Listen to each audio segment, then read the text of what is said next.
चलो हम लोग जीओसी मैथ सीखने जा रहे हैं हाइपर कॉन्जुगेशन इफेक्ट क्या होता है। चलो मैं हाइपर कॉन्जुगेशन इफेक्ट ही इसको बेकर नाथन इफेक्ट भी बोलते हैं, बेकर नाथन इफेक्ट, क्योंकि इसकी डिस्कवरी इसी ने की थी। फिर इसको नो बॉन्ड रेजोनेंस भी कहा जाता है, नो बॉन्ड रेजोनेंस। और इसको एक और नाम से जानते हैं, sigma bond resonance, sigma bond resonance.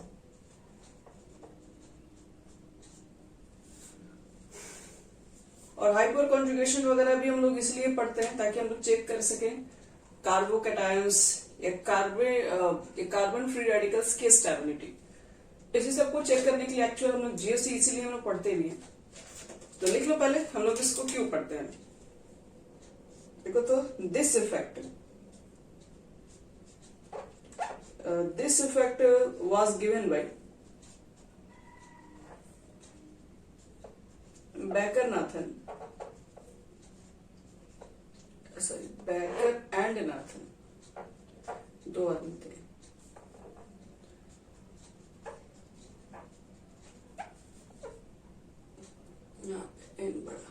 Becker and Nathan to explain Becker and Nathan to explain the stability order of alkene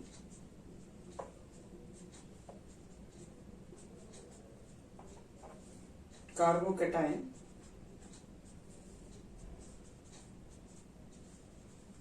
and carbon free radical।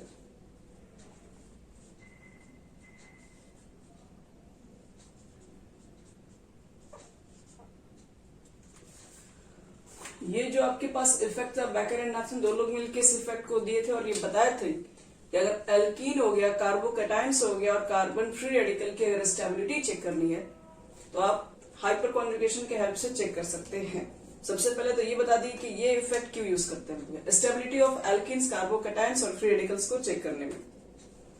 चलो अब सीधे बात करते हैं इसके अंदर ये हाइपर कॉन्जुगेशन होता क्या है। हाइपर कॉन्जुगेशन इफेक्ट देखेंगे होगा क्या। लिखो सब लोग डेफिनेशन लिखो तो hyperconjugation is defined as hyperconjugation is defined as sigma bond conjugation. अभी तक हम लोग पढ़े हैं रेजोनेंस में सिर्फ पाई बॉन्ड का ही कॉन्जुगेशन वगैरह होता है, लेकिन यहां पर सिग्मा बॉन्ड का कॉन्जुगेशन होता है। Hyperconjugation is defined as the sigma bond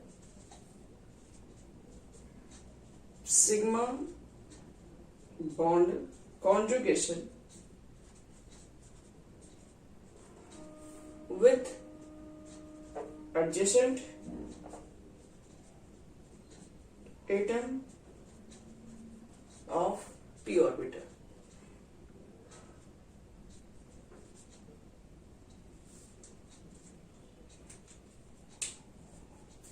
यानी हाइपर कॉन्जुगेशन क्या होता है। तो हाइपर कॉन्जुगेशन एक्चुअल में कहा जाए तो सिग्मा बॉन्ड के मतलब जो सिग्मा बॉन्ड है वो पड़ोसी एटम के साथ पी ऑर्बिटल के साथ रेजोनेंस करता है। एक सिग्मा बॉन्ड होगा और बगल का आपका पी ऑर्बिटल्स होगा, ये दोनों के बीच में रेजोनेंस स्टार्ट होता है। तो एक्चुअल में रेजोनेंस कर रहा है वो हाइपर कॉन्जुगेशन स्टार्ट होता है। हाइपर कॉन्जुगेशन क्या होता है तो बताइए, दिया स्टेबिलिटी प्रोवाइड्स कर रहा होता है। अब कैसे काम करता है वो चेक करते हैं, और ये काम करने से एक मॉलिक्यूल की स्टेबिलिटी कैसे बढ़ जाती है उसको भी हम लोग चेक करेंगे। तो पहले हम ले लेते हैं एक कैटायंस ले लेते हैं।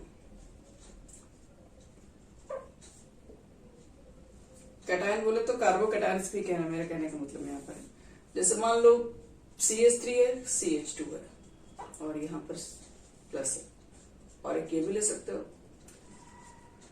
स्टेबिलिटी चेक करना है कौन ज्यादा स्टेबल है। तो आओ कैसे ज्यादा स्टेबल चेक है, कैसे करते हैं आओ बता रहे हैं। अभी तो ये इलेक्ट्रोडिफिशिएंट मॉलिक्यूल से कंपाउंड है, क्योंकि इसके ऊपर कार्बन के ऊपर पॉजिटिव चार्ज है। तो देखो थोड़ा सा इसका स्ट्रक्चर को वैसे बता दें। ये कार्बन के साथ 2 हाइड्रोजन है और एक इसके ऊपर पॉजिटिव चार्ज है, और इसके बगल का जो कार्बन है उसके पास 3 हाइड्रोजन है।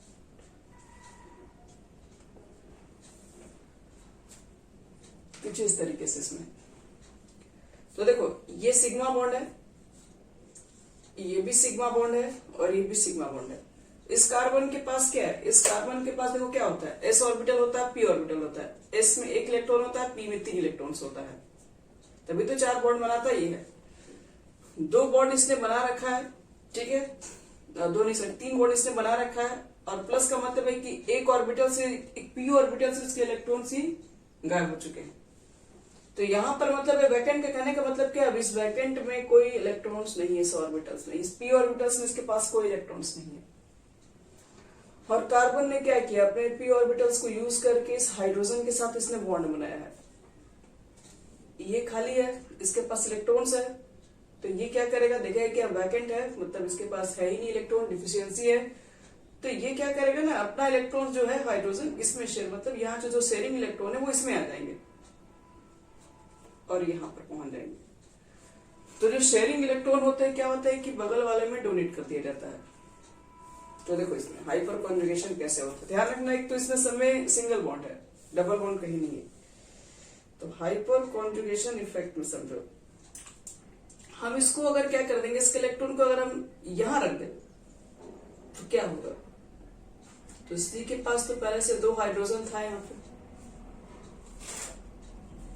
और इस इलेक्ट्रॉन को हम यहाँ सिर्फ H के इलेक्ट्रॉन्स को, H में यहाँ पे 2 इलेक्ट्रॉन्स है, H का एक कार्बन का है, अगर H के इलेक्ट्रॉन्स को अगर हम यहाँ रखते, H ने अपना इलेक्ट्रॉन को अगर यहाँ दे दिया होगा, एक तो पहले से ही था, एक इलेक्ट्रॉन ये दे दिया, और कार्बन का तो इलेक्ट्रॉन था ना, वो तो घूम को बस, उसको तो बस घूम के यहाँ आना है।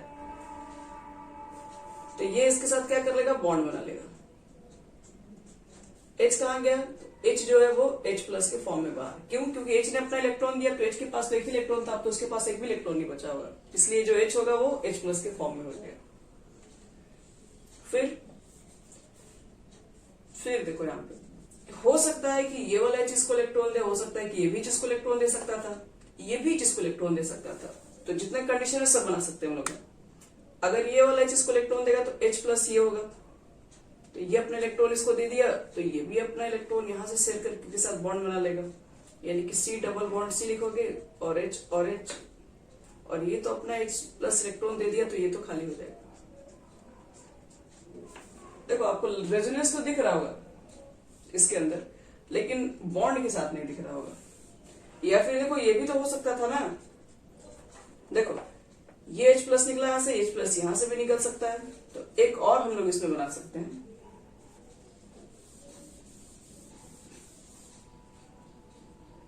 तो ये कार्बन के साथ H रखो, इसको भी H रखो, और इस बार इसके इलेक्ट्रॉन्स को निकाल दो यहाँ पे। अब तो इसमें आएंगे नहीं, अब तो हो गया 3 H।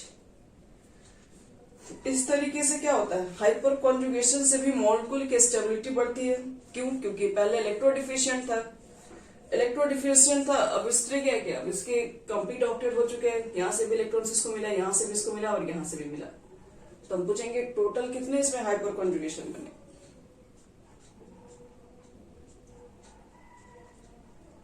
हाइपर कॉन्जुगेशन, तो इसमें आप बोलेंगे सिर्फ 3 ही आपके पास हाइपर कॉन्जुगेशन टर्म है। देखो इसको नहीं बोलेंगे क्योंकि इसमें नो बॉन्ड रेजोनेंस, तो इसमें तो सब बॉन्ड है, इसमें तो कुछ हुआ ही नहीं है। नो बॉन्ड तो यहां से स्टार्ट हुआ है, यहां से भी स्टार्ट हुआ है, और यहां से भी स्टार्ट हुआ है, 3, इसमें 3 हाइपर कॉन्जुगेशन इफेक्ट दिखाई पड़ेगा। तो कैटायंस के अंदर हाइपर कॉन्जुगेशन इसी तरीके से आते हैं। हाइपर कॉन्जुगेशन में याद रखना नो बॉन्ड रेजोनेंस होता है, यहाँ पर रेजोनेंस तो दिखेगा आपको, लेकिन बॉन्ड के साथ नहीं, विदाउट बॉन्ड दिखेगा। और इसको सिग्मा बॉन्ड रेजोनेंस कहा गया है। देखो बॉन्ड कौन सा टूट रहा है, सिग्मा टूट रहा है, सिग्मा के जो बॉन्ड है वो आपको प्रोवाइड कर दे रहा है वो कार्बोकैटायन के पास। तो अगर मान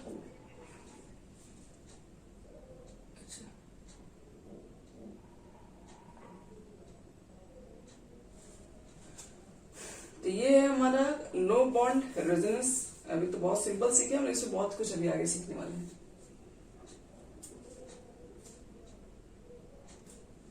चलो, अब अगर मान लो कि अगर हमें मालूम करना है कि इसमें हाइपर कॉन्जुगेटिंग स्ट्रक्चर कितने बनेंगे, जैसे अभी तो हमको मालूम चला इसमें 3 बने हैं, तो इसमें निकालने के एक आसान तरीका भी है। कितने हाइपर कॉन्जुगेशन बनेंगे ये हमें पता भी चल जाएगा।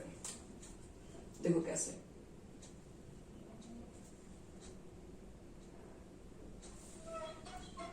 देखो, number of hyper conjugative structure, number of hyper conjugative structure अगर हमें निकालना है तो क्या कर देंगे, चेक कर लेंगे कि number of alpha hydrogen atom कितना है। बस उसी से हमें मालूम चल जाएगा कि उसके अंदर कितना ज्यादा हाइपर कॉन्जुगेटिव स्ट्रक्चर होगा। जितना ज्यादा हाइपर कॉन्जुगेशन होगा मॉलिक्यूल की स्टेबिलिटी उतनी हाई होती है, ध्यान रखिएगा। तो देखो, तो अभी से पहले वाला जस्ट मेरे पास जो क्वेश्चन था वो तो यही था।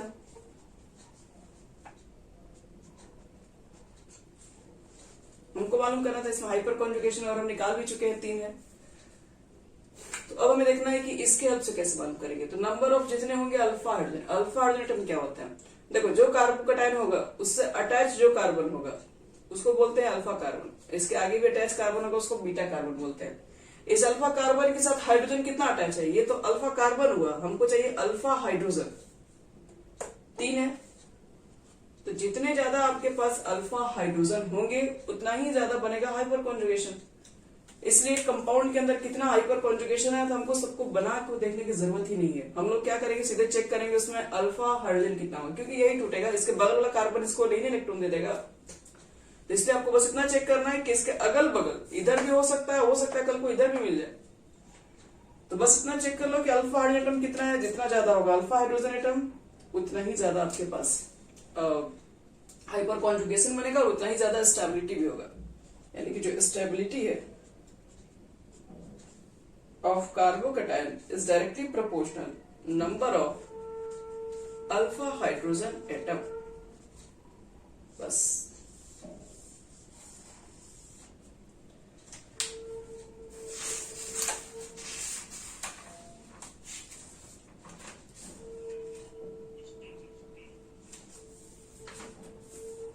कार्बोकटायन्स हो गया, शॉर्ट में लिख दिए हैं। चलो फिर हम लोग बढ़ते और हाइपर कॉन्जुगेशन। ये तो कार्बोकटायन्स में देखे ना, कार्बन फ्री रेडिकल्स में देखते हैं हम लोग हैं। फिर से एल्किन्स के अंदर भी देखते हैं, कभी कभी 2 तरह के एल्किन को देता है कंपेयर करने के लिए कि ज्यादा स्टेबल कौन होगा, तो उसको कंपेयर करने के लिए आप हाइपर कॉन्जुगेशन का हेल्प ले सकते हैं। चलो, तो पहले तो तुम लोग देखो कि पहले आपको हम दे रहे हैं पहचानने के लिए कि आपको अल्फा हाइड्रोजन पहचानने आ रहा है कि नहीं। क्वेश्चन लिखा तो सब लोग, calculate alpha hydrogen atom in the following. आपको बस यही निकालने आ गया तो आपको हाइपर कॉन्जुगेशन आ गया। In the following carbocation,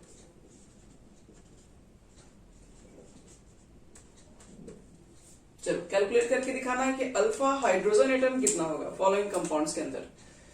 first आपके पास है यहां पर पॉजिटिव चार्ज, यहां पर पॉजिटिव चार्ज, यहां पर पॉजिटिव चार्ज, यहां पर पॉजिटिव चार्ज,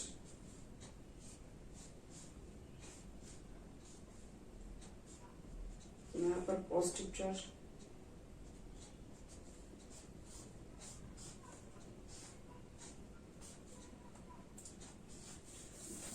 चलो 1 मिनट का टाइम दे रहे हैं, फटाफट बताओ कितना होगा।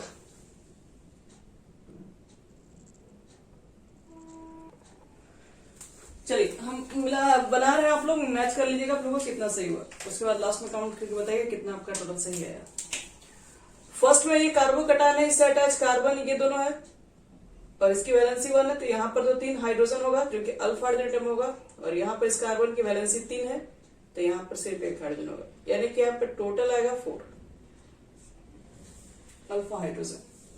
यहाँ चेक कर लो, इस ये यहाँ पे कार्बोकटायन, तो इससे अटैच जो आपके पास कार्बन होगा उसको अल्फा कार्बन बोलते हैं।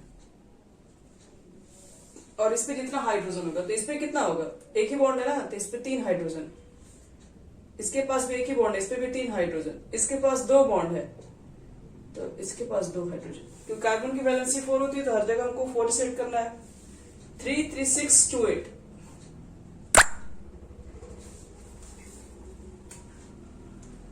इतना हो जाएगा।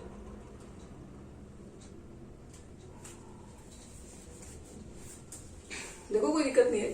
जहां पर जैसे मान लो यहाँ पे कार्बोकैटायन दिए है ना, इस कार्बन पे, इस कार्बन से जो अटैच कार्बन है वो ये है कि नहीं, तो इसको अल्फा कार्बन बोलेंगे। अब बताओ कि इस कार्बन के पास हाइड्रोजन कितना है, तो देख के बताओ कितना बॉन्ड है इसके पास। तो ये कार्बन से ही कनेक्ट है, ये कार्बन से ही कनेक्ट है, ये कार्बन से ही कनेक्ट है, तो 3 बॉन्ड हो गया। हाइड्रोजन अब कितना होगा इसके पास, तो इसकी वैलेंसी तो 4 होती है ना, हाँ, तो इसका मतलब इसके पास 1 हाइड्रोजन है, तो इससे अटैच कार्बन को अल्फा कार्बन और इससे अटैच हाइड्रोजन को अल्फा हाइड्रोजन, तो कितना हो गया, ये सिर्फ 1 हो गया। यहां पे चेक करो, ये कार्बोकैटायन है, इससे अटैच कार्बन को बोलेंगे अल्फा कार्बन। देखो तो इसके पास कितना हाइड्रोजन होगा, कितना बॉन्ड बना लिया है, पहले 2 बॉन्ड बनाया है, तो 2 हाइड्रोजन इसके पास होगा, तो अल्फा हाइड्रोजन यहाँ पे 2 आ जाएगा। यहाँ पे चेक करो, ये है कार्बोकैटायन, इससे अटैच पहले कार्बन एक ऊपर है, एक यहाँ पे है और एक यहाँ पर, इससे अटैच पहले कार्बन को सब ले लो तुम लोग, और उसके बाद चेक करो उन लोग के पास हाइड्रोजन कितना है। इसके पास सिर्फ 1 बॉन्ड है, तो 3 हाइड्रोजन मिलेगा ना। इसके पास कितना बॉन्ड है, 2, और यहाँ पर भी 2, 9, यहाँ पर तो 2 बॉन्ड हो जाएगा ना, हाँ, 3 2 5 2 7। यहाँ चेक करो तो इससे अटैच कार्बन एक यहाँ पर और एक हमारा कार्बन यहाँ पे है, इसमें कितना होगा हाइड्रोजन, तो पहले बॉन्ड कितना बना लिया, 1 2 3 बॉन्ड, तो इसमें कार्बन से ही बनाया है, तो इसमें तो सिर्फ 1 होगा, इसमें कितना होगा, 2 बॉन्ड बनाया है, इसका मतलब यहाँ पर 2 होगा, तो कुल कितने हाइड्रोजन मिल जाएंगे, यानी कि 2 यहाँ पे और एक यहाँ पे, यानी कि 3। आगे चेक करते सबको अल्फा हाइड्रोजन कैसे निकालते हैं। तो बस बच्चे लोग जब भी कंपेयर करने के लिए है कि ज्यादा कार्बोकैटायन कौन सा ज्यादा स्टेबल है, तो आप इंडक्टिव इफेक्ट पढ़े थे, वो भी है, ये भी एक मेथड है। इंडक्टिव इफेक्ट से ये ज्यादा इंपॉर्टेंट मेथड माना गया, मतलब डोमिनेंस में चेक किया जाएगा तो डोमिनेंस ऑर्डर में तुम्हारा ये पहले आ जाएगा, हाइपर कॉन्जुगेशन इंडक्टिव इफेक्ट से भी पहले आता है।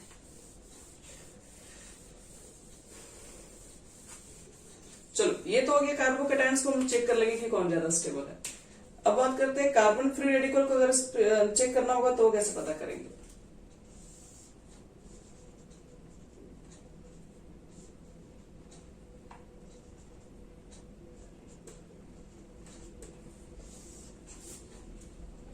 यहां देखो, अब यहां पर मान लो कि तुम्हारे पास ये H है, ये भी H है और ये भी H है, और यहाँ पे जो कार्बन है उसके पास एक अनपेड इलेक्ट्रॉन है जिसको हम लोग फ्री इलेक्ट्रॉन्स कहते हैं। Unpaired electron which contain carbon atoms is called free radicals. ये फ्री रेडिकल्स है, ये इलेक्ट्रो डिफिशिएंट होता है, बताएं इसके बारे में, क्योंकि इसके आउटर मोस्ट में एक हाफ फील्ड में एक इलेक्ट्रॉन्स, हाफ फील्ड में बस एक इलेक्ट्रॉन्स प्रेजेंट है, एक पी ऑर्बिटल्स में, तो इसको इलेक्ट्रॉन चाहिए। इलेक्ट्रॉन्स कहां से मिलेगा, तो इसके पास है हाइड्रोजन, ये क्या करेगा, ये अपना इलेक्ट्रॉन इसको दे देगा और एक इलेक्ट्रॉन जैसे ये दे देगा और एक इलेक्ट्रॉन जैसे ये दे देगा, तो क्या होगा। देखो एक चीज बताओ, पहले एक इलेक्ट्रॉन इसको जब यहां से मिल जाएगा, इसको अगर ये इलेक्ट्रॉन्स अगर हम मानते हैं कि यहां पर अगर हम दे देते हैं, यहाँ पे 2 इलेक्ट्रॉन्स है, तो हमको बॉन्ड बनाने के लिए तो सिर्फ एक ही इलेक्ट्रॉन चाहिए होगा ना, क्योंकि हाइड्रोजन के इलेक्ट्रॉन्स को उनकी जरूरत ही क्या है। अगर ये इलेक्ट्रॉन इसके साथ दे दिया जाए और ये इलेक्ट्रॉन इसके साथ अगर हम रख दें तो बॉन्ड तो यहाँ बन ही जाएगा। तो देखो तो बॉन्ड बन गया, तो हाइड्रोजन का तो इलेक्ट्रॉन को हमको जरूरत ही नहीं पड़ा, हाइड्रोजन अपना एक इलेक्ट्रॉन लेके साइड में हो जाएगा। तो हाइड्रोजन के एक इलेक्ट्रॉन देके उसको अलग कीजिए और यहाँ पे डबल बॉन्ड रखिए, एक तो ये बन जाएगा। लेकिन ये तो यहां से भी बन सकता था, तो ये वाला भी बना लो, कार्बन का इलेक्ट्रॉन इसको फिर से वापस रख देगा इधर, यानी कि C डबल बॉन्ड CH2, और फिर एक और बन सकता है इसमें, ये वाला भी अपना इलेक्ट्रॉन निकाल के दे सकता था।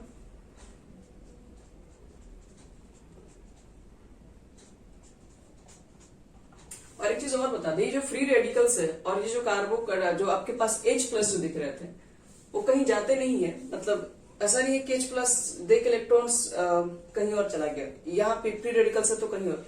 ये क्या है ये सब H+ जो है, H जो फ्री रेडिकल्स ये अनस्टेबल है, इसको इलेक्ट्रॉन चाहिए होगा,